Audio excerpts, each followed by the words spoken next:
In this increasingly impersonal world, Americans today seek escape, a personal reflection of the glamour, the color, the thrills and pageantry of competition on a grand scale, injecting the spice of the unexpected into lives that are otherwise lacking in self-expression. Now, it's been said that we've become a nation of spectators, and while I necessarily agree, I will concur that Americans do seek out those big, colorful sporting events that avoid in their everyday lives. Check it out. High school, college, and professional sporting spectacles, and the grand ones like the World Series, the Super Bowl, the Kentucky Derby, Wimbledon, Indy, and then there are thunderbolts.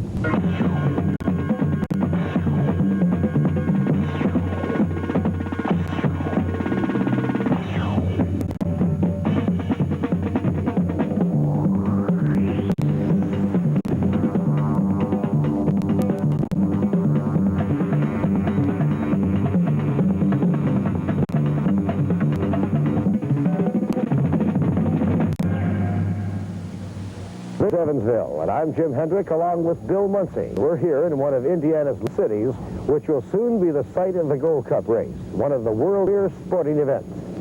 Each summer, Evansville transforms the now tranquil Ohio River into a water-speed stadium. The resulting extravaganza draws hundreds of thousands of spectators, and in 1983, that crowd will swell to record numbers as the American Powerboat Association brings its historic Gold Cup race here. But Evansville shares billing with some pretty big names in the national eye. Seattle and Miami and Detroit, to name only three, are among the stops made by the Unlimiteds each year. Thunderboat racing is big news, and it's big business, too. Although the Gold Cup is our big race of the year, there are half a score more, no less interesting, no less spectacular, just as compelling. That's where we come in, and we hope that will come in. Americans who attend one of our 10 Thunderbolt spectaculars each are, in a way, mirrors. They reflect the enthusiasm that they witness. They want association with success, color, noise, and speed. Just watch the fans coming away from an event, if you don't believe it.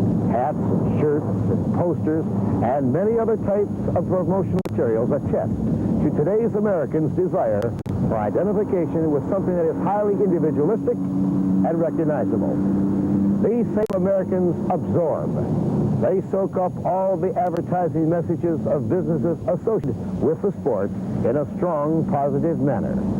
And this is expressed in product sales on a strong, consistent basis. I've seen companies such as Atlas Van Lines, of which I'm Vice President of Corporate Affairs, utilize our sport to attract, build, and hold new business. Budweiser, Pan Pac, Shakey's Pizza, Harrah's, and Circus Casinos, Smirnoff, Redman, Champion Spark Plugs, Pennzoil, and Timex have found places in their marketing picture for well-planned Thunderbolt programs. Even regional companies in menswear, construction equipment, contractors, auto dealers, and many more have followed similar paths to success. In short, this is where we sort of all come together.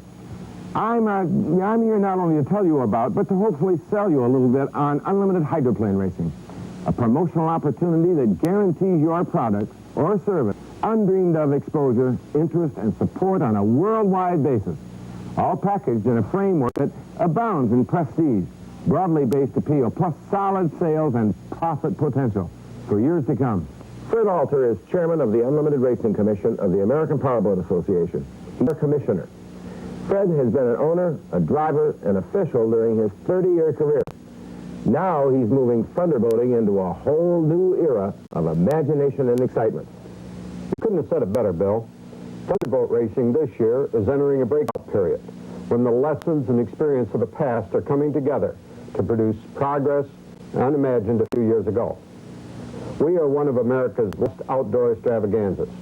You just don't see our type of action on a grand scale anyplace else.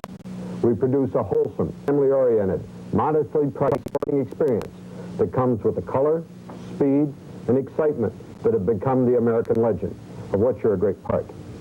Well, Fred, I like to feel that maybe I'm representing a new breed of race drivers within our sport, who not only are professionally competitive, but marketing-oriented as well. Marketing-oriented? Yes. Competitive? Definitely, because Bill Muncie has taken the checker flag in first place in his boats over the years more than any other driver in the history of our sport. For drivers like Bill Muncie, Dean Chenoweth, Chip Hanauer, Steve Reynolds, and others bring their Miss Budweisers, Atlas Van Lines, Circus, Squire, Pay and Pack boats. The show is tremendous. In fact, the largest sports crowd in history was at the Gold Cup in Seattle, and you can look up the figures.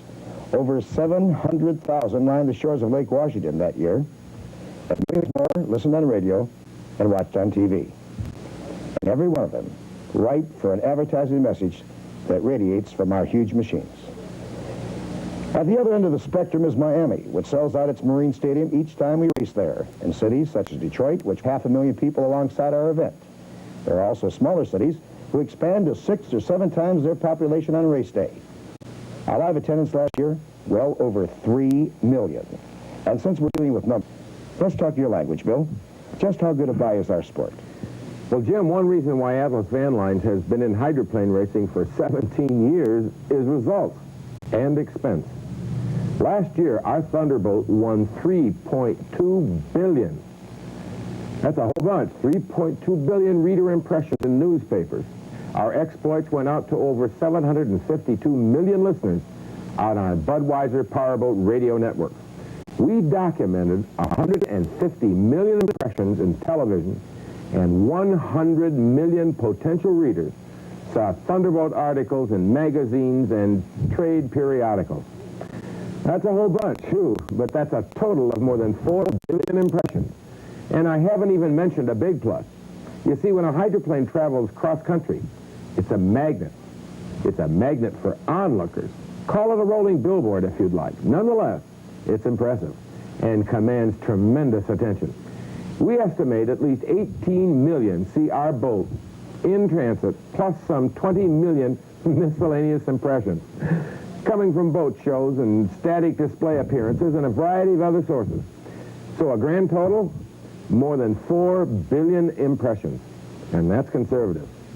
4 billion people exposed to a well-planned sponsorship program.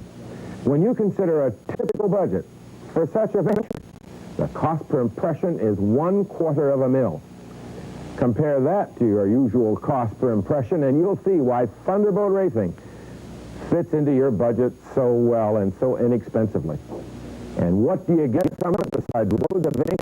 We feel our involvement in the sport has been very helpful in spreading the name of Circus into areas where otherwise we were relatively unknown. Previously, we concentrated our advertising and our promotional efforts probably within a 500-mile radius of Las Vegas. As a result, we feel we've generated thousands of customers from other parts of the country, and that the Circus tie-in is a natural one, because we're a family-oriented establishment, both our hotel here in Las Vegas and the one in Reno. We have a family-oriented RV park here in Las Vegas, and we're operating a multi-million-dollar monorail for transporting people from one building to the other. So it's just been great for us to be involved in the unlimited racing. Budweiser has been involved in the sport of hydroplane racing for over 18 years. That commitment was made, continues to be made, because it allows us an exciting proximity to the sports fan that no other commercially sponsored sporting event can match. Watching a plane race can be a tremendously exciting experience for the fan, but we extend our investment in the sport off-site by producing nationally televised commercials, by sponsoring radio broadcasts of the race results in other geographic areas, and by bringing on-site a store that sells race-related paraphernalia that the race fan can wear the rest of the summer. Are we successful? Well, our 18-year commitment to Miss Budweiser and the sport of hydroplane racing is testimony to that. At Atlas Van Lines, our racing activity is supported by a planned program designed to stimulate sales and morale within our own group of independent agents. Our corporate communications department has noted an completely of our racing program on a company-wide basis. Our agents, employees, and customers follow the boat's progress through newspapers and radio and television. The Atlas Van Lines hydroplane gives us an added access to media in cities where we do business. It's a solid community relations tool, and our annual cost is just a fraction of what a 30-second commercial on this year's Super Bowl telecast would have cost. That's the how and why of hydroplane sponsorship. But there's more, and also style. How do you start? First, you pick a good team with good financing, good people, and most important, a team with a plan. Fred Alder and his staff will be more than happy to assist you in lining up your sponsorship. After you've selected your team, sit down and discuss your objectives. Make them a part of your marketing. All these discussions will lead to a formulation of a successful program for your company. The potential available to you as a sponsor is amplified by our sports name, Unlimited. Bill? There you have it, your chance to become a part of a vital, interesting sport, making it your very productive partner in a total marketing program that will produce results from $1. Unlimited Racing has it all. Pageantry, color, spectacle, speed and exposure. Everything that you need for a successful marketing program. Just look at some of the businesses and products that have been a part of this sport over the years. And when you do, you'll convince yourself that Thunderboat Racing is an unlimited experience.